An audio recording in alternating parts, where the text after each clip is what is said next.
All right. Huh? It's API. There's your API. There's your SAE. All right. That certifies it all meets original equipment manufacturer quality and performance standards. When you're gonna see this over here, when and I'll probably hit on this again in a minute, but when you see that S, that means it's for a spark-fired engine. It's not a diesel. Okay. If it's got a C there, it's for a compression-fired engine. Now, the further up the alphabet you go with that number, the better the oil is typically. Okay. Now, your SAE is your viscosity rating. And who can tell me what W stands for? Winter, not weight. You'd think it was weight, but it stands for winter because it's got to do with the way the oil flows. S would be spark fired, and the farther up the alphabet, the better the oil. Like I say, the suffix is 0, 5, 10, 15, and 25, followed by the W, is a winter grade of an engine oil. Okay, so correct weight, basically, you know, look at that, we're talking about weight. We get so used to talking about the weight of the oil, it's got nothing really to do with the weight, it's got to do with the viscosity of it. Is it full or synthetic blends, correct API and SAE ratings. What else do we need to know? High mileage oil has additives to soften seals and mitigate leaks. Did you know that? Did you know high mileage oil is supposed to soften seals? Like if you got high mileage motor oil, that way it's supposed to stop some leaks and all. All right, now one multi-weight 5W30 oil may be thicker or thinner than another, so be careful you choose the right one. You know, just grabbing any that will work. I think, okay, this guy that I know that he's gonna be, I want to quote him a little bit later on a mistake he ran into. And this guy's an engineer for one of the GM people, you know, in his car. He was trusting the wrong thing, but I'll tell you about that a little bit later. Smaller displacement, higher revs, increased temperature, tighter tolerances. What about the variable cam timing and all the stuff that goes with that? And what happens is sometimes if people put the wrong motor oil in some of these later model engines, they don't run right because the viscosity is wrong, right? So the oil is used for what? Lubrication is one thing, but what else? Anybody know? Cooling. Cooling is part of it. What else? Hydraulic functions, like for valve lifters and belt and chain tensioners. You got that? If it's a power stroke diesel, it uses it in the injectors to operate the. All right, and repeated analysis has been drained from the same vehicle is an important indicator of the wear that's happening. Now, there are places where you can send this off, you know. Some oils are much more expensive because they got different base stock, different level of additive, different manufacturing processes. They really have a meaningful effect. There's companies that provide this service and analyze an oil, tell you what's in it. If it's got more aluminum, more brass, whatever. Like for example, chromium, iron, copper, and lead. This shows engine wear levels. And these elements are all additives: molybdenum, boron, sodium, calcium, magnesium, phosphorus, and zinc. There will be a pop test on this. Okay, the count is the number of samples of each engine oil. Miles is the average oil change interval for that engine oil combination. See how these bearings are worn down like that, and then you got these pistons get scuffed on the side. A lot of the pistons you'll see nowadays have got this black graphite-like coating on them that makes them more slippery when they're going up and down the cylinder wall. All right, now the metals. Lead comes from bushings and rod bearings. Iron comes from cylinder liners, ring, crankshaft, camshaft, rods, valve train, oil pump, gear, wrist pins, cast iron component, you know, anything like that, gears, as far as iron gears. Aluminum comes from pistons, main rod bearings, pumps, thrust bearings, washers, plates, aluminum castings. Aluminum associated with silica indicates dirt. Okay, so copper is soft metal present, vein, rod bearings, oil cooler core, clutch plates, brass and bronze bushings, roller bearing, and one of the layers in some of your rod bearings are going to be copper too. Hard metal, chromium, generated from piston rings, liners, exhaust valves, shaft plating, roller bearings, needle bearings, shaft rod gears. All that stuff is really important to know when you're looking at oil analysis. Tin is in bearings, brass, bronze bushings, flashings from pistons. Tin associated with lead and copper engines indicates bearing wear, and nickel alloy comes from valve, crankshaft, camshaft bearings, and shafts. Calcium, magnesium, and sodium are detergent dispersant additives, providing some alkalinity to help neutralize acids from diesel fuel. What's alkalinity mean? Acid. Non-acid. The opposite of acid. Oh. If you've got what's the neutral number when you're talking about acid versus alkaline, you know? I think like 7. 7 exactly. So if you go down, are you going acid or alkaline? I'm going alkaline. You're going acid going down, you're going alkaline going up. But it goes, you know what the, what the rating, like Coca-Cola is actually like 2.5. Battery acid is 1.5. You can put a T-bone steak in a bowl of Coca-Cola and it'll be gone in 2 days. All right. Sodium helps us first heat. I wouldn't put a steak in a bowl. Zinc, phosphorus, and boron are anti-wear additives, and molybdenum is a friction modifier. Where else do you see molybdenum? Used in cars. Antifreeze? Grease. Uh-huh. Moly grease. You ever seen that? You ever heard of moly grease? As they call it moly grease, you may see the M-O-L-Y. That's molybdenum. Some people that don't know how to pronounce that will say molybdenum, but it's molybdenum is what it is. Looks like molybdenum to me too. Molybdenum. I may be saying it wrong myself. All right. What percentage of new oil is additives? Between 15 and 25% of the oil turns out to be additives. There will be a pop test on this, by the way. All right. Viscosity index improvers, dispersants, prevent sludge, pour point depressants, makes it pour a little slower and run down. Anti-foaming additives. That's really important in like say on the Power Stroke diesels. The CF4 oil that they have on there, like the Shell Rotella, because of the fact that those injectors are using that oil, if the anti-foaming additives are really important, because if the oil foams up, it doesn't work hydraulically with the flip. It's like the area brake line. Detergents to prevent acid formation, rust and corrosion inhibitors, antioxidants, anti-wear agents to reduce wear under heavy load and high temperatures. Antioxidants slow down the lubricant degradation of the engine, which is the breakdown of base stock due to oxygen and heat. This will also happen if your PCV system is not working right. Because how much water are you making for every gallon of fuel you burn? You make a gallon of water for every gallon of fuel. And some of that's going to go past the piston ring. If the engine's not getting warm enough, and your PCV system is not working right, so they could purge that water out that's going by, it's going to sludge up the motor. Well, back in around 1999, 2000, Toyota replaced a whole bunch of engines because their PCV system wasn't built right, and it would sludge up the engine like you're seeing right here. Oxidation of base stock, carbonic acid, which tends to corrosion, sludge, varnish. Did you know that I read something a long time ago, I don't know if this is still true, they said 95% of the wear in an engine is due to the acid that builds up in there.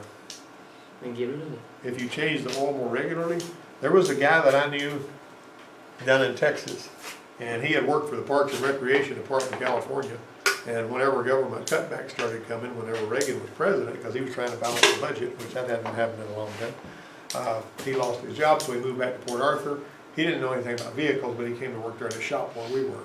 He had a 74 GMC truck that he had bought when he was just about brand new, and he said, the timing chain broke on my GMC truck the other day and bent all the valves, and I had to have the valves replaced, the timing chain replaced, I had to have the heads pulled off, all that kind of stuff.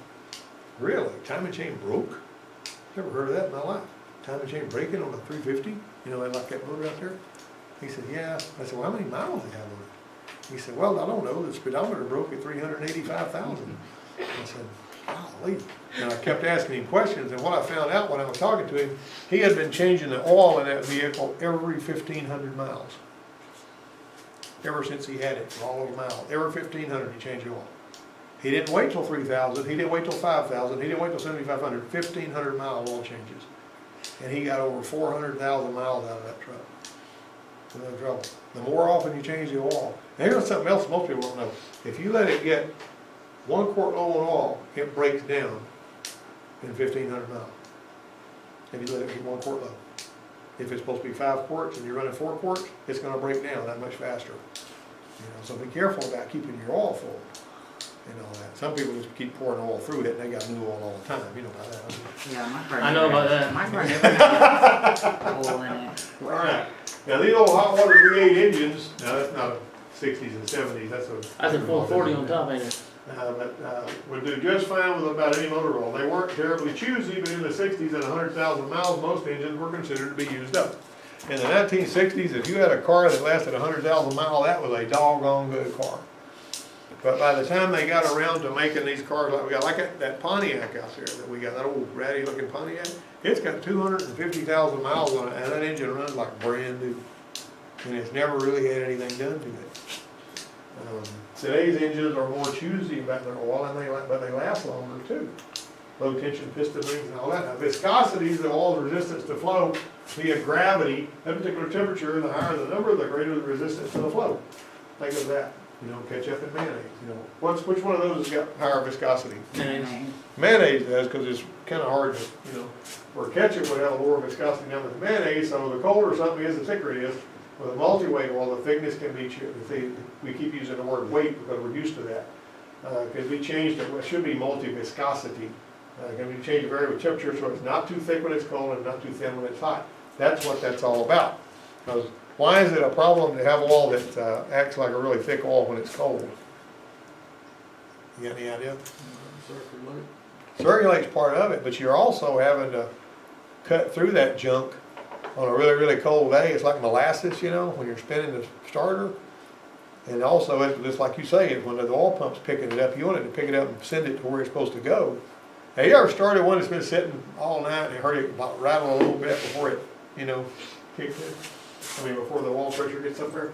5W30 is as thin as a 5 viscosity oil, but we use it weight when measured at -22 and thick as 30 weight when it's measured at 212. See that? So there's a multi-viscosity oil. They want it to flow really good whether it's hot or whether it's cold. It's really important. The W stands for winter, not weight. Now the viscosity rate of oil put in the oil container is oil resistance to pouring. The viscosity is what? Is that the SAE or the API? SE. SAE, 5W, whatever. Now, tell you something that I learned from this guy named Kevin McCartney. I went to El Paso, Texas, teaching electronic diesel classes to Border Patrol mechanics out there. And while I was out there, Kevin McCartney, who's a different instructor, he taught a course on antifreeze and motor oil, which I thought was really a good course. But anyway, one of the things that he told us, he says 0W oil is thicker than 5W oil. You wouldn't expect it, but it is. He said you'd think because it's 0W that it wouldn't be as thick. That's one of the things I thought was very interesting. Now the other viscosity rating not printed on the container is oil resistance to being stirred, and both of them are important aspects. All life monitors are mileage based, and that's basically the electronic oil change sticker. It just counts the miles until the last time, a lot of times. They don't all work all that well. 10% all life maintenance required, Right now, there are some of them that are mileage and modify the one and trigger by time and temperature, and short trips that don't operate the engine long enough to evaporate moisture called sludge. I talked about that a while ago. There are two types that are trustworthy. The monitor that is trustworthy would be the 46.7 power strokes on the higher end luxury vehicles. They use an oil quality sensor. OQS. Can you remember that? What's an OQS? Oil quality sensor. Oil quality sensor, right?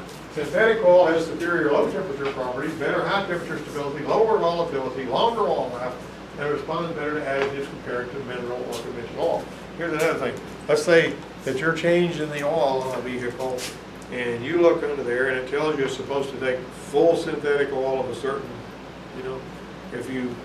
what you need to do is use the oil for that vehicle. So if somebody, you're working on a $90,000 or $100,000 car that's supposed to use synthetic oil, and you just figure B8, you pour some other oil in there and it cooks it. You know what I mean? I heard about this guy one time that was wanting to flush out. He came and told a woman over there, she was working at Sears or Montgomery Ward or somewhere writing tickets, writing service. And he said, I poured a bunch of automatic transmission fluid in mine to flush it out because the oil was kind of dirty and all that. And he said, I just want to drain that out and put regular oil back in it. And so she made a note that he had done that. And when he came back, he had started engine wear with that transmission fluid, because it's not made to run an engine. And when his engine was knocking and carrying on, he tried to blame it on Sears, but because she made that note on the ticket, it was on him, because he was the one that poured it. It costs about $10,000 to change the oil in Bugatti. Yeah, because you got to take the whole thing, all the pieces, the body off of it and everything else. Yeah. Plus, the lower friction nature with the synthetic oils is higher fuel economy compared to the same weight of mineral oil. When they're required, always use the right oil, okay? Always err on the side of caution and be careful to use the right oil for the application. Going cheap is not good if it causes this kind of garbage. That's ugly, isn't it? You don't want that, do you? And what part is this right here I'm looking at? Camshaft. Camden, good name. After seeing a video online about oil analysis, one Mustang owner decided to give it a try. Okay, so when he got his first report back from Blackstone, he noted excess aluminum, didn't think too much of it. Excess aluminum, what? Who saw what cares, big deal. He sent another sample, and the aluminum was even higher. So he sent the final sample back the following year, came back with really, really high aluminum. He realized that he couldn't hear or see symptoms. The oil report says, you know, I didn't get this seat about.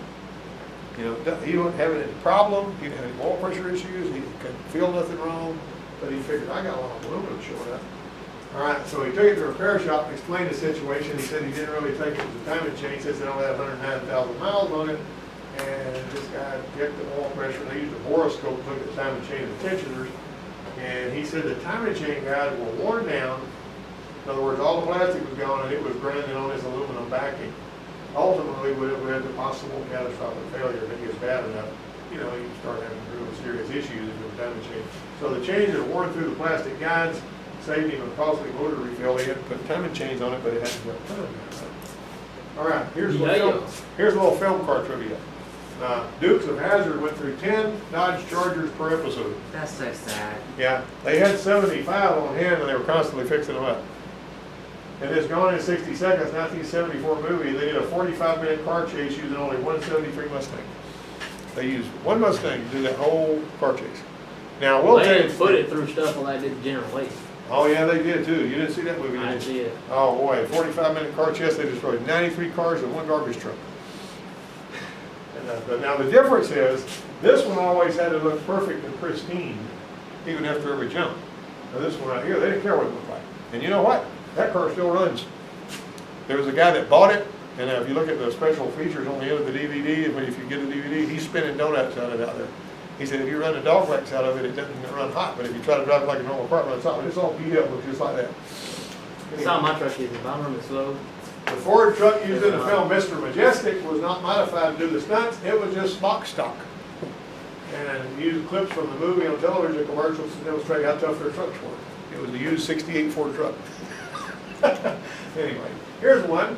Both of these trucks all left in the same shop one day and took the photos a few seconds apart. See this one sagging in the middle?